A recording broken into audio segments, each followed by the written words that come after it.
பொருட்களை ஆட்சி போயிருச்சே, அதிகாரம் போயிருச்சே, வர வேண்டிய கமிஷன் வரலையே, வந்து கஜானாவில் குமிஞ்சுக்கிட்டே இருக்குமே, நின்று போச்சே, மணல் கொள்ள நின்று போச்சே, டாஸ்மாக் நின்று போச்சே, கதவை பூரா அடைச்சிட்டானே, 6 மாதத்துக்குள் தேர்தல் வந்துவிடும்,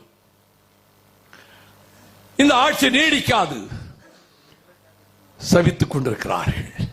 பொருட்களை ஆட்சி போயிருச்சே, அதிகாரம் போயிருச்சே, வர வேண்டிய கமிஷன் வரலையே, வந்து கஜானாவில் குமிஞ்சுக்கிட்டே இருக்குமே, நின்று போச்சே, மணல் கொள்ள நின்று போச்சே, டாஸ்மாக் நின்று போச்சே, கதவை பூரா அடைச்சிட்டானே, இது என்ன வழி செய்யறது?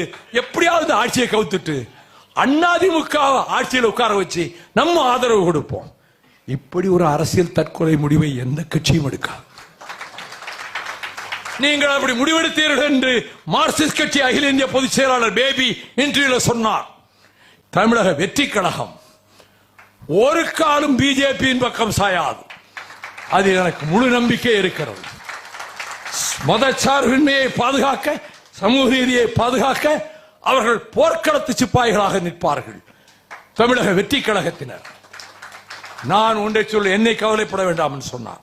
நான் சொல்வேன், நான் எந்த அணியில் இருந்தாலும் அந்த அணியை வெற்றி பெற வைக்கின்ற பிரதான சேனாதிபதிகளில் ஒருவனாக நான் இருந்தவன். இன்றைக்கு உங்களோடு இருக்கிறேன். உங்கள் அரசுக்கு ஆபத்து விளைவிக்க எவர் முயன்றாலும் அதை தடுக்கின்ற போர் வாளாக, கேடயமாக மறுமலர்ச்சி திராவிட முன்னேற்ற கழகம் இருக்கும்.